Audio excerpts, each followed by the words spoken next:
Vous n'êtes pas un pro de la mécanique et pourtant vous voulez réaliser l'entretien de votre vélo vous-même. Eh bien écoutez, cette vidéo, elle est là pour vous. Vous êtes sur les petits vlogs à vélo, je m'appelle Tony et aujourd'hui je vais vous présenter les outils indispensables à l'entretien de son vélo. On va essayer de le faire dans un budget tenu et on va essayer de le faire, on va dire, le plus simple possible. On ne parle pas là de mécanique complexe, mais simplement quelque chose qui peut vous faire économiser un peu d'argent. Sachez tout d'abord qu'il va falloir investir dans certains outils. Mais une fois qu'ils sont là, vous serez tranquille pendant un long moment. Donc nous allons catégoriser les besoins en outils en deux catégories. On va dire les indispensables qui sont nécessaires à un entretien régulier et à un entretien facile de votre vélo. Et un second qui va être pour la mécanique un petit peu plus complexe, mais tout à fait abordable. Vous allez voir, c'est très simple à utiliser finalement, mais qui eux ne sont pas tout de suite indispensables à l'entretien de votre vélo. C'est-à-dire que si vous ne vous sentez vraiment pas à l'aise, votre vélociste dispose de ces outils. Eh bien écoutez, sans plus attendre, on va attaquer cette première catégorie. Je vous présente les indispensables. Premier élément indispensable, on va toujours commencer l'entretien de ces vélos par savoir changer une chambre à air, démonter un pneu. C'est le b.a.-ba, on commence par là. Alors, moi je vous conseille d'avoir des démontes pneus. Et ouais, les démontes pneus, bah écoutez, ça vous en trouvez partout, il y en a pour tous les prix, il y en a pour tous les budgets, il y a différentes solidités aussi. Là, vous avez un jeu de démonte pneus tout à fait basique, normal en plastique, et vous avez ceux-ci qui sont renforcés par une plaque de métal à l'intérieur, ce qui permet d'avoir plus de force pour démonter les pneus et surtout une meilleure solidité. Deuxième outil indispensable, un jeu de clés BTR. Vous les avez aussi par exemple sur des multitools. Les multitools, c'est un indispensable à avoir sur vous quand vous partez en vadrouille. Eh bien écoutez, un jeu de clés BTR pour resserrer des vis de potence, pour pouvoir resserrer un frein, pour pouvoir resserrer un tube de sel. Eh bien écoutez, puis de toute façon maintenant ça devient la norme. Vous allez encore trouver quelques vis carrées ou peut-être vis plates sur certains vieux modèles de vélo. Je pense notamment au vieux Peugeot Motobécane avec les freins Weimann si ça parle à certains d'entre vous. Jeu de clés BTR, très important. Des clés plates. Et oui, les clés plates, eh bien, vous les trouvez notamment pour les besoins pour démonter des pédales. Pédales plates, pédales à axe carré. Vous le trouvez aussi sur certains modèles de pédales automatiques. Voilà, mais c'est surtout que c'est, on va dire, la norme pour certains vélos qui sont peu chers ou vieux modèles, encore une fois, qui ne sont pas équipés de quick release, c'est-à-dire ce petit système, vous savez, où on desserre la roue à la main, qui sont encore munis d'écrous. On en trouve sur les vélos de bas de gamme, mais on en trouve principalement sur les vélos de ville. Donc ça, c'est pour démonter une roue. Eh bien, vous allez avoir besoin de clés plates. Autre indispensable, un dérive-chaîne. Vous allez me dire, là, ça devient un peu plus complexe. Finalement, non, parce que vous allez mettre le maillon de votre chaîne là, et ensuite, vous n'aurez plus qu'à serrer ou desserrer en fonction de si vous montez un rivet ou si vous le démontez. Sachez qu'on va voir un autre outil aussi qui est en rapport avec la chaîne, qui est encore plus facile que le dérive-chaîne. Je parle du dérive-chaîne parce que, encore une fois, si vous possédez un vieux vélo, eh bien, vous avez rarement une chaîne avec attache rapide. Et donc, dériver la chaîne, ça reste quand même le meilleur moyen de démonter cette chaîne et de pouvoir l'entretenir. Donc, par exemple, la dérouiller, la dégraisser, voilà, la dégraisser complètement. Moi, j'aime bien le dérive-chaîne. Je trouve que voilà, les attaches rapides, ça me saoule un peu. Et sachant qu'il faut les changer à chaque fois, alors que là le dérive-chaîne, je monte et je démonte ma chaîne.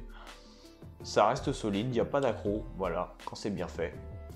Donc une pince à maillon rapide, donc c'est fait pour monter et démonter des maillons rapides. Donc voilà, je pense que j'ai pas besoin de préciser plus que ça.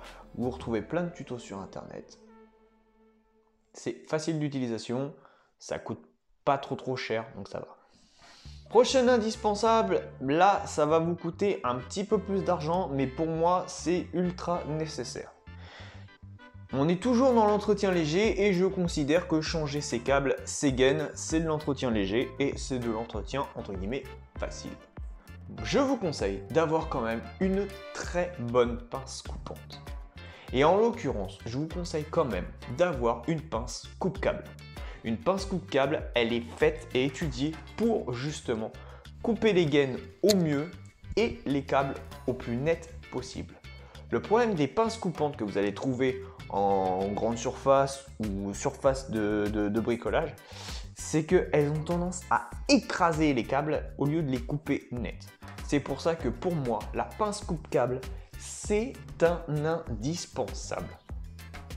Ça vous évitera d'effilocher vos câbles, ça vous évitera de recommencer une opération et ça vous donnera un résultat quand même bien plus propre que avec une pince coupante normale. Un démonte cassette ou un démonte roue libre. Vous allez voir que c'est aussi un indispensable. Avant toute chose, je veux vous demander de vous renseigner si vous possédez une cassette ou si vous possédez une roue libre. La différence étant qu'une roue libre est en fait ni plus ni moins qu'une cassette, mais sauf qu'elle est faite d'un bloc et qu'elle se visse sur le pas de vis de votre moyeu de roue.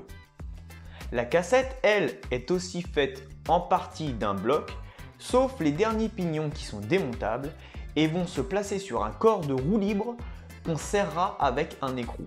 Donc une fois que vous avez identifié, il va falloir aussi identifier la marque de votre cassette ou de votre roue libre parce que vous allez voir, il y a différentes dentelures, cannelures sur ces différents petits objets. Une fois que vous avez identifié tout ça, vous achetez le bon outil qui correspond.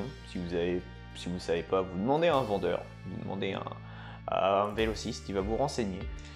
Un fouet à chaîne qui vous permettra de bloquer à contresens et qui vous permettra d'avoir une force suffisante pour pouvoir dévisser ou desserrer votre roue libre ou votre cassette. Le souci étant, c'est que quand ça n'a pas été fait régulièrement et que ça a été mal fait, par exemple monter une cassette ou une roue libre sans graisser le corps de roue libre au préalable, eh bien à démonter c'est difficile. Et dans le cas où ce serait vraiment mais vraiment difficile, vous avez ce petit objet, enfin petit, vous avez cet objet qui s'appelle pour moi un démonte roue libre, principalement, équipé de picots qui se coincent dans les premières dents de votre cassette ou de votre roue libre et qui vous donne un bras de levier supplémentaire. Voilà, vous allez venir placer votre démonte roue libre au milieu de cet objet et ensuite avec la force d'une clé en haut et la force de ce bras de levier en bas, ça devrait vous aider plus facilement à démonter ces roues libres. Sachez qu'il reste une troisième option si vraiment votre roue libre ne vient pas et qu'elle est difficile à desserrer. Il vous suffira de coincer cet outil dans un étau, placer la roue dessus avec la roue libre ou la cassette et ensuite de tourner la roue. La dernière solution, elle n'est pas sans risque. Vous risquez de casser votre roue ou même de la tordre. Donc, tant pis si la roue libre ne vient pas, il faudra penser à changer la roue. Donc moi, je vous conseille d'avoir une clé Allen un peu plus épaisse, voire un peu plus longue que la moyenne en fait. Tout simplement, c'est pour avoir une meilleure force, pour avoir le bras de levier suffisant pour pouvoir par exemple démonter une pédale grippée.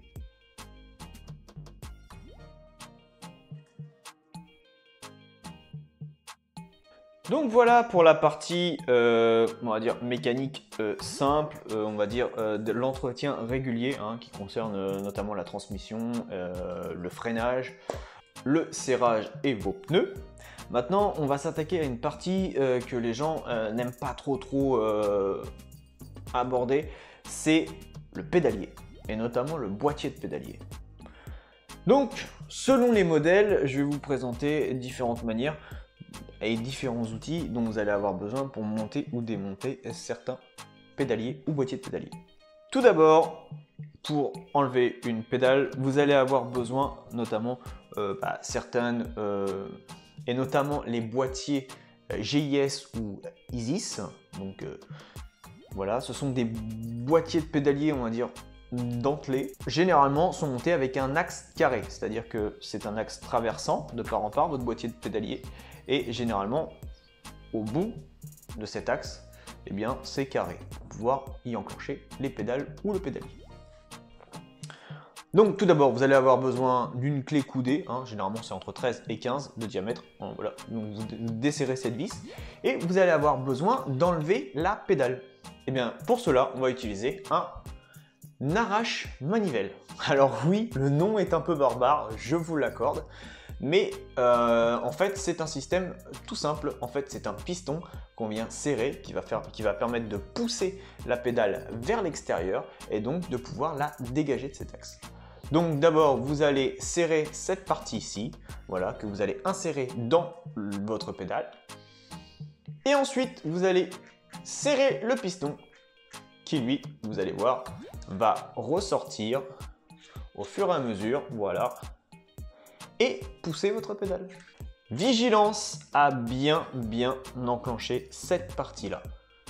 Parce que les pas de vis, une fois que c'est foiré, c'est foiré. Une fois le boîtier de pédalier accessible, vous allez enclencher ce démonte boîtier, voilà, dans les cannelures prévues à cet effet. Généralement, c'est universel et vous allez soit avec un bras de levier desserré, soit avec une clé plate desserrer votre boîtier de pédalier. Ce qui vous permettra de dégager l'axe, de pouvoir le regresser et ensuite de le resserrer et de le remonter. Maintenant, on va s'intéresser à un autre type de boîtier de pédalier. C'est les boîtiers de pédalier qui se démontent avec cette clé.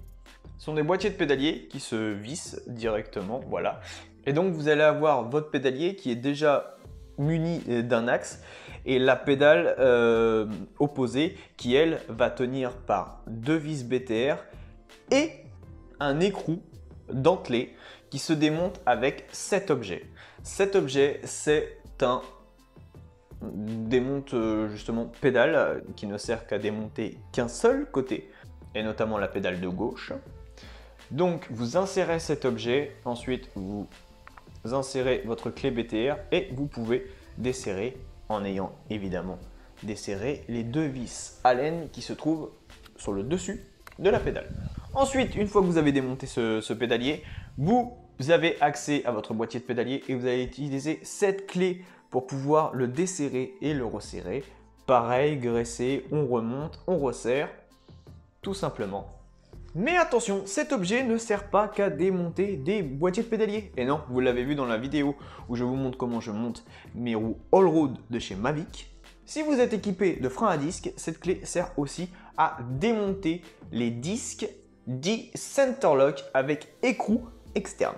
Sachez que si vous ne disposez pas de cette clé, si l'entretien de votre boîtier de pédalier ne vous intéresse pas, ne vous préoccupe pas, vous pouvez toujours démonter ces disques Shimano avec un démonte cassette de chez Shimano, tout simplement. J'aurais pu aussi vous parler de la clé à rayon qui sert à dévoiler une roue, hein. De la clé dynamométrique qui va augmenter votre budget parce que c'est un objet qui coûte assez cher. Très important pour respecter les couples de serrage notamment. Donc voilà pour les outils qui concernent l'entretien léger et l'entretien, on va dire, régulier de votre vélo. Sachez que là, vous avez dû sûrement voir la marque de certains de ces objets. Je ne mets pas de marque en avant, il en existe de tous les budgets, il en existe, voilà. On va dire, vous en trouvez très bien sur les sites marchands chinois comme sur les sites spécialisés dans le vélo. Vous allez avoir une large gamme d'outils. Sachez qu'il est quand même plus économique d'acheter ce petit type de mallette que d'acheter des outils en individuel. Après, il y a certains outils que vous allez forcément trouver individuellement. Donc il faut compter une petite centaine d'euros pour avoir des outils corrects pour l'entretien de votre vélo. Donc écoutez, c'est un budget à prendre en compte, mais si vous ramenez ça à l'entretien, si vous avez plusieurs vélos et que vous ramenez ça à l'entretien annuel que vous allez payer chez votre vélociste, je pense qu'au final, vous allez être gagnant. Donc c'est pour ça que cette vidéo, je pense, était nécessaire à faire. Encore une fois, c'est ma petite sélection, c'est mon conseil. Il y en a d'autres qui vous conseilleront une telle marque, ils vous conseilleront des outils particuliers en plus à avoir. Moi, je trouve que déjà, quand on a ça, je pense qu'on est déjà bien, hein. Le reste, franchement, normalement, avec tous ces outils-là, ça vous permet de démonter et de remonter un vélo complet. Voilà, j'espère que cette vidéo vous a plu. Pensez à liker, commenter et partager. Merci d'avoir regardé cette vidéo. Je vous dis à bientôt sur les petits vlogs à vélo. Tchuss!